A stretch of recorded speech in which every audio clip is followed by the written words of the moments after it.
Hey guys, welcome back to the channel where this time we're going to be doing a retrospective for Revenge of the Sith, Star Wars Episode 3.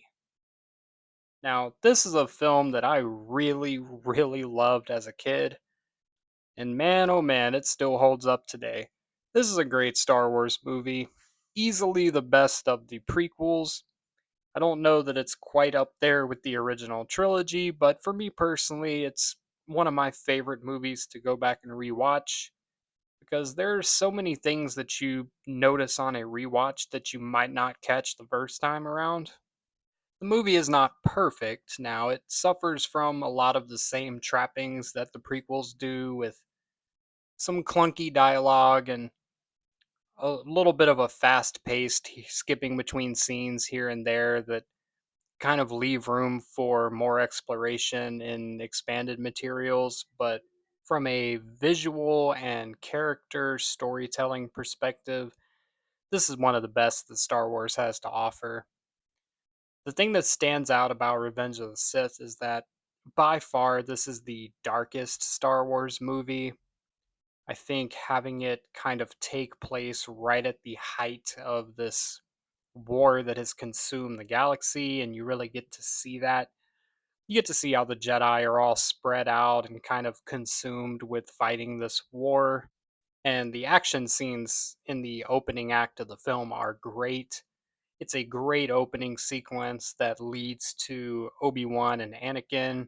So we get to see a little bit of development with the brotherly connection that they have made as they go and rescue the Chancellor, have a final encounter with Count Dooku, and you get to really see the dark side start to come out in Anakin, as without hesitation from the commands of Palpatine, he executes Count Dooku in cold blood. Really sets the stage for later in the film when we see Anakin do far more dark deeds. And the thing about Anakin is the main character of this movie. One of the things about the Star Wars prequels as a whole is that they kind of lack a main character. Like, yes, it is the story of Anakin Skywalker, but if you go back to The Phantom Menace, Anakin was not a huge part of that movie. He only even makes his way into the film about halfway through. And then in Attack of the Clones, there is a lot of focus on Obi-Wan and his mission. We do get to see Anakin grow and develop, especially the romantic relationship with Padme Amidala.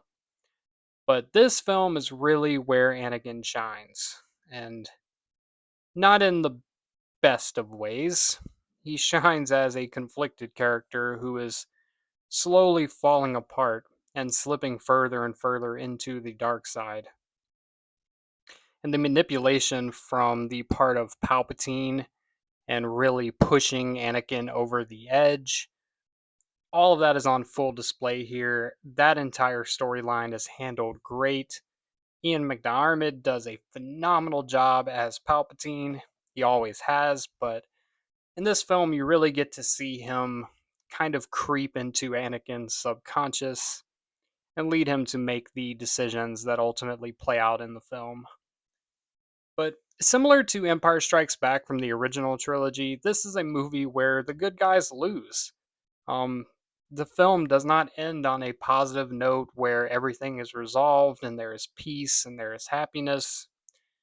That's quite a contrary to the previous two movies. The Phantom Menace ended in the celebration on Naboo. Attack of the Clones ends with the wedding with Anakin and Padme. Whereas this film just ends on such a somber note. Anakin has fallen to the dark side. The Jedi have been eliminated. The Empire is now in full power. And the only semblance of hope is Obi-Wan and Yoda escaping into exile and hopefully raising these children to one day be able to stand up to the Empire. This is the right Star Wars movie to take on that dark tone because you really have to set up the desperate place that the galaxy is in at the beginning of the original trilogy.